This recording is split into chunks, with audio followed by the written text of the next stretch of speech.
आगामी स्थानिक स्वराज्य संस्थांच्या निवडणुकीच्या पार्श्वभूमीवर नंदुरबार तालुक्यात राजकीय हालचालींना वेग आलाय। याच पार्श्वभूमीवर शिंदे सेना आणि काँग्रेस पक्षातील अनेक पदाधिकारी आणि कार्यकर्त्यांनी भारतीय जनता पक्षात प्रवेश करून पक्षाला बळकटी दिली आहे।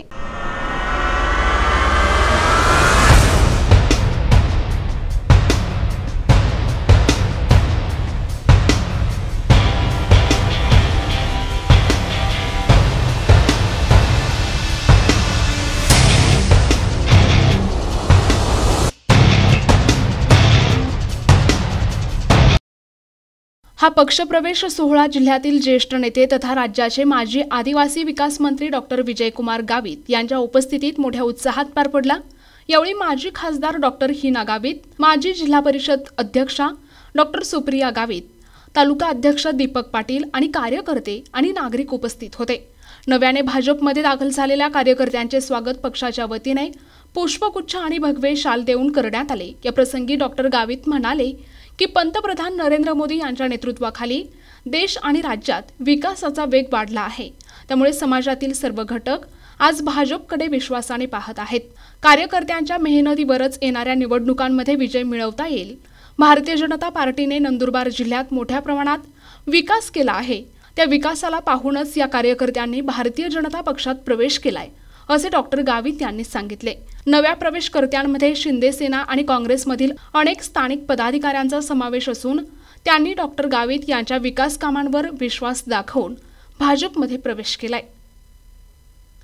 आता जिल्हा परिषद, पंचायत समित्या, त्याचबरोबर नगरपालिका, महानगरपालिका यांच्या निवडणुका आज उद्या या 2-3 दिवसांमध्ये जाहीर होणार आहेत।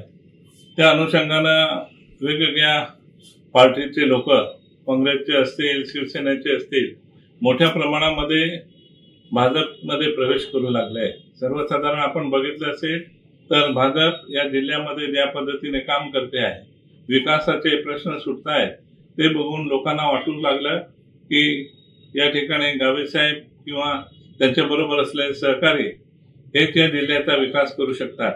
बाकीच्यांनी आतापर्यंत विकासाच्या गप्पा मारल्या पण विकास करू शकलं नाही। आपण हेही बघितलं की 7 वेळा निवडून दिलेला आमदार नंतर मंत्री झाला, त्याने या जिल्ह्याला 1 नया पैसा देऊ शकला नाही।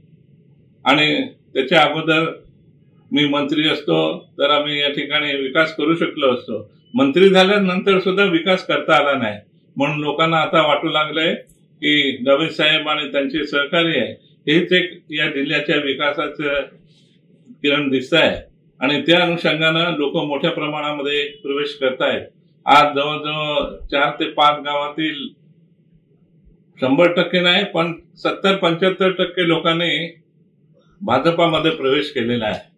त्याचप्रमाणे काल आम्ही अक्कलकुवा तालुक्यामध्ये त्या ठिकाणी अक्कलकुवा आणि त्याच्या परिसरातले 6 गावातले कार्यकर्ते, सरपंच, मग ते शिवसेनेचे, काँग्रेसचे यांनी मोठ्या प्रमाणामध्ये प्रवेश त्या ठिकाणी केलेला आहे।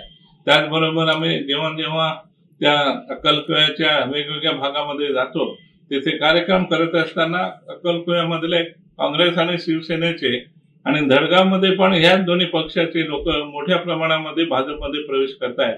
एकंदरीत या जिल्ह्याचे चित्र भाजपच्या बरोबर मोठ्या प्रमाणे उभं राहिलेलं आपल्याला दिसत आहे। अजून सुद्धा इलेक्शन आज उद्या डिक्लेअर झाल्यानंतर निश्चितपणानं भाजपामध्ये इन्फ्लो अजून सुरू राहील। शहरातलेही काही लोक भाजपमध्ये येत आहेत।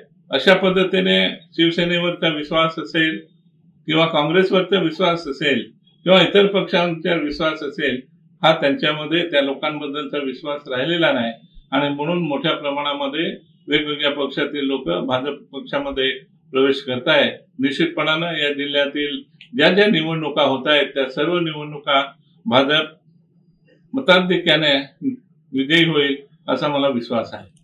आपल्याला मागेच सांगितलं, 2-3 महिन्यापूर्वी सुद्धा मी सांगितलं होतं, या ठिकाणी आम्ही नेतृत्वाला सांगितलं होतं की आमच्या जिल्ह्यामध्ये युती होणार नाही।